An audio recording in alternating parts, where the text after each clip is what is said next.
സ്ഥല പ്രവർത്തനങ്ങൾ 27-ാം തീയതി 1 മുതൽ 44 വരെയുള്ള വാക്യങ്ങൾ. റോമായിലേക്ക് കപ്പൽ യാത്ര. ഞങ്ങൾ ഇറ്റലിയിലേക്ക് കപ്പൽ പോകണമെന്ന തീരുമാനമുണ്ടായ പൗലോസിനെയും മറ്റ് ചില തടവുകാരെയും സെബാസ്തി സൈന്യ വിഭാഗത്തിന്റെ ശതാധിപനായ ജൂലിയാസിനെ ഏൽപ്പിച്ചു. ഞങ്ങൾ അദ്രാമെ മിത്തിയാത്തിൽ നിന്നുള്ള ഒരു കപ്പൽ കയറി അത് ഏഷ്യയുടെ തീരത്തുള്ള തുറമുഖങ്ങളിലേക്ക് പോകുന്നതായിരുന്നു.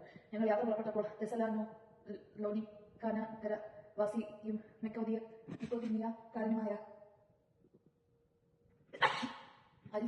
അരിസ്ത്രാസ്കോസ് ഞങ്ങളോടുകൂടെ ഉണ്ടായിരുന്നു. പിറ്റേ ദിവസം ഞങ്ങൾ സിദോനിൽ ഇറങ്ങി. ജൂലിയോസ് പൗലോസിനോട് ദയാപൂർവ്വം പെരുമാറുകയും സ്നേഹിതരുടെ അടുക്കൽ പോകുന്നതിനും അവരുടെ ആതിഥ്യം സ്വീകരിക്കുന്നതിനും അവനെ അനുവദിക്കുകയും ചെയ്തു. അവിടെ നിന്ന് ഞങ്ങൾ യാത്ര തിരിച്ചു. കാറ്റ് പ്രതികൂലമായിരുന്നതിനാൽ സെപ്രസിനടുത്തുകൂടെയായിരുന്നു പോയത്. കിലിക്യായുടെയും പാംഫീലിയായുടെയും അടുത്തേക്കുള്ള സമുദ്രഭാഗങ്ങൾ കടന്ന് ഞങ്ങൾ ലിക്കിയയിലെ മിറായിലെത്തി. ഇറ്റലിയിലേക്ക് പോകുന്ന ഒരു അലക്സാണ്ട്രിയൻ കപ്പൽ അവിടെ കിടക്കുന്നത് കണ്ടു. ശതാധിപൻ ഞങ്ങളെ അതിൽ കയറ്റി. ഞങ്ങൾ കുറച്ചധികം ദിവസം മന്ദഗതിയിൽ യാത്ര ചെയ്ത് വളരെ പ്രയാസപ്പെട്ട് കിനിദോസിനെതിരെ എത്തി. മുൻപോട്ട് പോകാൻ കാറ്റ് അനുവദിക്കാകയാൽ സൽമോനയുടെ എതിർവശത്തുകൂടെ കോത്രയുടെ തീരം ചേർന്ന് നീങ്ങി. അതിന് സമീപത്തിലൂടെ ദുർയാത്രയെ തുടർന്ന് ശുഭ തുറമുഖങ്ങൾ എന്ന പേരുള്ള സ്ഥലത്തെത്തി. ലാസാസിയ പട്ടണം അതിന് സമീപമാണ്. സമയം വളരെയേറെ നഷ്ടപ്പെട്ടു കഴിഞ്ഞു. ഉപവാസകാലം അവസാനിക്കുകയും ചെയ്തു.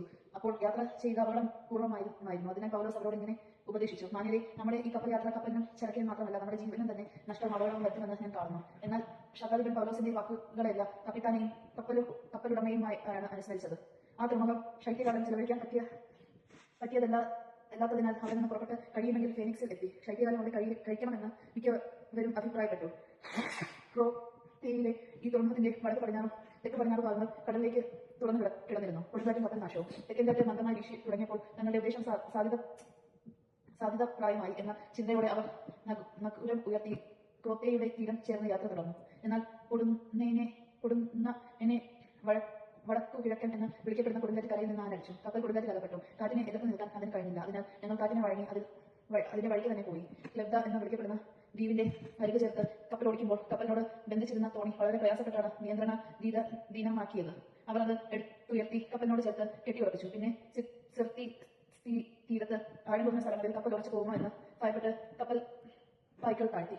കാറ്റിന്റെ വഴിക്ക് കപ്പൽ നീങ്ങിക്കൊണ്ടിരുന്നു. വലിയ കൊടുങ്കാറ്റിൽപ്പെട്ട് കപ്പൽ ആടി ഉലയുന്നതിനാൽ അടുത്ത ദിവസം അവർ ചരക്കുകൾ കടലിലെറിയാൻ തുടങ്ങി. 3-ാം ദിവസം അവൻ സ്വന്തം കൈകൾ കൊണ്ട് കപ്പൽ പായ്കളും വലിച്ചെറിഞ്ഞു. വളരെ ദിവസങ്ങളായി സൂര്യനോ നക്ഷത്രങ്ങളോ പ്രത്യക്ഷപ്പെട്ടിരുന്നില്ല. കൊടുങ്കാറ്റ് ആഞ്ഞടിച്ചുകൊണ്ടിരുന്നതിനാൽ രക്ഷപ്പെടാമെന്ന ആശ തന്നെ ഞങ്ങൾ കൈവെടിഞ്ഞു.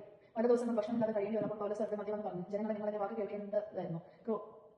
ക്രേത്തയിൽ നിന്ന് യാത്ര തിരിക്കുകയേ അരുതായിരുന്നു. എങ്കിലും ഈ നാശങ്ങൾ സംഭവിക്കുമായിരുന്നില്ല. എന്നാൽ ഇപ്പോൾ ധൈര്യമായിരിക്കണമെന്ന് നിങ്ങളോട് ഞാൻ ഉപദേശിക്കുന്നു. കപ്പൽ തകർന്നു പോകുമെന്നല്ലാതെ നിങ്ങൾക്കാർക്കും ജീവഹാനി സംഭവിക്കുകയില്ല. എന്നാൽ ഞാൻ ആരാധിക്കുന്നവനും എന്റെ ഉടയനുമായ ദൈവത്തിന്റെ ഒരു ദൂതൻ കഴിഞ്ഞ രാത്രി എനിക്ക് പ്രത്യക്ഷപ്പെട്ടു പറഞ്ഞു: പൗലോസ്, നീ ഭയപ്പെടേണ്ട. സീസറിന് മുമ്പിൽ നീ നിൽക്കുക തന്നെ ചെയ്യും. നിന്നോടൊപ്പം യാത്ര ചെയ്യുന്നവരെ ദൈവം നിനക്ക് വിട്ടു തന്നിരിക്കുന്നു. അതിനാൽ ജനങ്ങളെ, നിങ്ങൾ ധൈര്യമായിരിക്കും. എന്നോട് പറഞ്ഞതെല്ലാം അതുപോലെ സംഭവിക്കും എന്ന് എന്റെ ദൈവത്തിൽ ഞാൻ വിശ്വസിക്കുന്നു. ഒരു ദ്വീപിൽ നാം ചെന്നു പറ്റും. 14-ാമത്തെ രാത്രി അദ്രിയാക്കയിലൂടെ ഞങ്ങൾ ഒഴുക്കി നീക്കുകയായിരുന്നു. ഏകദേശം അർദ്ധരാത്രിയോടെ ഞങ്ങൾ കരയെ സമീപിച്ചിരിക്കുകയാണ്. നാവികർക്ക് തോന്നി അവർ ആഴം അളന്നു നോക്കിയപ്പോൾ 20 ആൾ താഴ്ച ഉണ്ടായിരുന്നത് കണ്ടു. കുറച്ചുകൂടി മുന്നോട്ട് പോയപ്പോൾ വീണ്ടും വളർന്നു നോക്കിയപ്പോൾ 15 ആൾ താഴ്ച ഉണ്ടായിരുന്നുള്ളൂ. കപ്പൽ പാറക്കെട്ടിൽ ചെന്ന് ഇടിച്ചെങ്കിലോ എന്ന് പറയുന്ന അവർ അമരത്തിൽ നിന്ന് 4 നരമ്പുകൾ ഇറക്കിയിട്ട് പ്രഭാതമാകാൻ പ്രാർത്ഥിച്ചുകൊണ്ടിരുന്നു. നാവികർ കപ്പലിൽ നിന്ന് രക്ഷപ്പെടാൻ ആഗ്രഹിച്ചിരുന്നതിനാൽ കപ്പലിന്റെ അണിയത്ത് നിന്ന് നിറക്കാനെന്ന വ്യാജേന തോണി കടന്നിറക്കി. പൗലോസ് ശതാധിപനോട് ഭടന്മാരോടുമായി പറഞ്ഞു: ഈ ആളുകൾ കപ്പലിൽ തന്നെ നിന്നില്ലെങ്കിൽ ആർക്ക് രക്ഷപ്പെടാൻ സാധിക്കില്ല. അപ്പോൾ ഭടന്മാർ തോണിയുടെ ഫയർ ശേഷിച്ച് അത് കടലിലേക്ക് തള്ളി. പ്രഭാതമാകാറായപ്പോൾ ഭക്ഷണം കഴിക്കാൻ പൗലോസ് എല്ലാവരെയും പ്രേരിപ്പിച്ചു. അവൻ പറഞ്ഞു: നിങ്ങൾ ഉത്കണ്ഠരായി ഒന്നും ഭക്ഷിക്കാതെ കഴിയാൻ തുടങ്ങിയിട്ട് 14 ദിവസമായല്ലോ. അതിനാൽ വല്ലതും ഭക്ഷിക്കാൻ നിങ്ങളോട് ഞാൻ അഭ്യർത്ഥിക്കുന്നു. അത് നിങ്ങൾക്ക് ശക്തി പകരും. നിങ്ങൾ ആരുടെയും ഒരു തലമുടി പോലും നശിക്കുകയില്ല. ഇത് പറഞ്ഞിട്ട് അവൻ എല്ലാവരുടെയും മുമ്പാകെ അപ്പം എടുത്ത് ദൈവത്തിന് കൃതജ്ഞത അർപ്പിച്ചുകൊണ്ട് കുറച്ച് ഭക്ഷിക്കാൻ തുടങ്ങി. അവർക്ക് എല്ലാവർക്കും ഉന്മേഷമുണ്ടായി. അവരും ഭക്ഷണം കഴിച്ച കപ്പൽ ഞങ്ങളാകെ 276 പേരുണ്ടായിരുന്നു. അവർ മതിയോളം നശിച്ചു കഴിഞ്ഞപ്പോൾ ഗോതമ്പ് കടലിലേക്ക് ഇറങ്ങി കപ്പലിന് ഭാരം കുറച്ചു. പ്രകൃതമായപ്പോൾ അവർ സ്ഥലം തിരിച്ചറിഞ്ഞില്ലെങ്കിലും മണൽത്തിട്ടകളോട് കൂടിയ ഒരു ഉൾക്കടൽ കണ്ടു. കഴിയുമെങ്കിൽ അവിടെ കപ്പലടുപ്പിക്കാൻ അവർ ആഗ്രഹിച്ചു. അവർ നങ്കൂരങ്ങൾ അറുത്ത് കടലിൽ തള്ളി. ചുക്കാൻ ബന്ധിച്ചിരുന്ന കയറുകളും അയച്ചു. കാറ്റിനനുസരിച്ച് പായ് ഉയർത്തിക്കെട്ടി തീരത്തേക്ക് നീങ്ങി. മുൻപോട്ട് നീങ്ങിയ കപ്പൽ തള്ളി നിന്ന തിട്ടയിൽ ചെന്നുറച്ചു. കപ്പലിന്റെ ആണിയും മണലിൽ പുതഞ്ഞു. ചലനരഹിതമായി. അമരം തിരമാലയിൽപ്പെട്ടു തകർന്നുപോയി. തടവുകാർ നീന്തി രക്ഷപ്പെടാതിരിക്കാൻ അവരെ കൊന്നുകളയണമെന്നായിരുന്നു ഭടന്മാരുടെ തീരുമാനം. പൗലോസിനെ രക്ഷിക്കണമെന്ന് ആഗ്രഹിച്ച ശതാധിപൻ ആ ഉദ്യമനത്തിൽ നിന്ന് അവരെ തടഞ്ഞു. നീണ്ട വർഷങ്ങളുള്ളവരെല്ലാം ആദ്യം കപ്പലിൽ നിന്ന് ചാടി മറ്റുള്ളവർ പലകളിലോ കപ്പലിന്റെ കഷ്ണങ്ങളിലോ പിടിച്ച് നീന്തി കടവെത്താൻ അവർ ആജ്ഞാപിച്ചു. അങ്ങനെ എല്ലാവരും സുരക്ഷിതരായി കരയിലെത്തി. ദൈവജനമാണ് നാം കേട്ടത്. നമുക്ക് ദൈവത്തെ സ്തുതിക്കാം. ക്രിസ്ത്യാനിക്ക് സ്തുതി.